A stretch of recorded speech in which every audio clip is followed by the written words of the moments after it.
Welcome to this video in which I'm going to be talking about how to develop your own unique style in your martial arts training.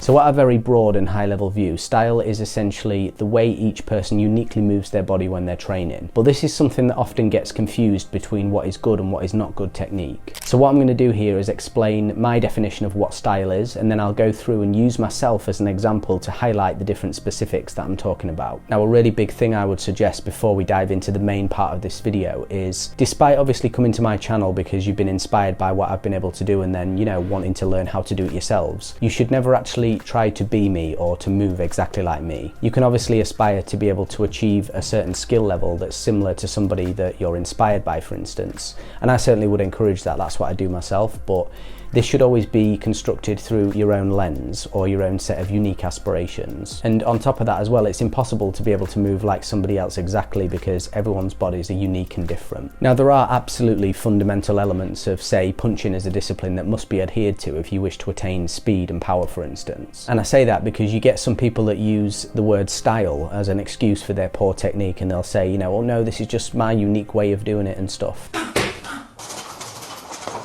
But then on the other hand, you get people who are so obsessed with following the boxing Bible that they aren't even able to read whether something is a certain person's style or not. There actually is a big difference, and adhering too closely to what is considered textbook is actually detrimental to overall fluidity and speed past a certain level of skill. However, there are some omnipresent principles throughout each technique that make it better just due to how our body is built biomechanically, and you should aim to adhere to these. This is things like shoulder projection when punching, twisting throughout the body in order to deliver power, and so on. And so there are no elite boxers, for instance, that don't have good power transfer through their body due to having a certain style, because that's one of those principles. And so style is more like how the person moves in their stance, where the natural resting position of their hands are, and different footwork patterns that they enact. Now, this is quite a nuanced topic because, like many things, there's never just a black and white element. So there are some rules that we are taught when we learn, say, boxing as a base style. And by that I mean you'll always get the keyboard coaches who like to comment when they're watching somebody online, momentarily drop their hand when executing a really fast and powerful combo. And certainly I would always suggest for complete beginners to begin learning the fundamentals in a very controlled way and adhering to all of those rules to build a solid foundation. But something I don't see speaking about nearly often enough is there comes a point in your training and skill level when constantly adhering to those rules will actually become a hindrance, and you'd actually be less efficient in your movement. And in fact, some of the highest level people in the world actually agree with this statement. I've seen people like Damien Trainer talk about it. There's nobody that's safe from the keyboard correctors. And that's why those comments are always quite funny, because those that make them are trying to be smart and think that they've pointed out where you've got a flaw in your technique. But what they end up doing is revealing their ignorance and lack of experience, because if they were of a high enough level to be able to understand that stuff, they would never even comment something like that in the first place. So to illustrate what I'm speaking about here, we can take a look at this combo. And with this speed and intensity I'm moving at here, if I was to constantly lock my non-punching hand back at my face between every punch, as the keyboard coaches suggest, I'd actually be slower, which would result in less accumulated power throughout the combo. And the reason for that is leverage. So the reason I'm doing this here is because I'm utilizing relaxation and contraction to fluidly move, twisting through the whole combination. And dropping the arm for a split second like this allows me to execute the next punch in that sequence with greater speed and power. And if I wasn't doing this, the combo wouldn't be as efficient. However, the important caveat to that is, though, that this doesn't become applicable until you already have a lot of speed and power. So that wouldn't be suitable for a beginner to do, and it would be irresponsible for any coach to suggest them doing that until they've built up that foundation. So your own unique style will naturally begin to emerge the more you train and gain experience. And this might sound a little bit counterintuitive, considering I'm always talking about, learning the fundamentals all the time, but there is essentially an order to things, which is learn the method, perfect the method, get it to a certain level, and then you can finally discard the method. But you can't skip a stage, and you have to do it in that exact order as well, which is something many people don't understand, and that's why they end up moving horribly. So like, style's only cool when you're already really fucking good. Otherwise it just looks like a joke.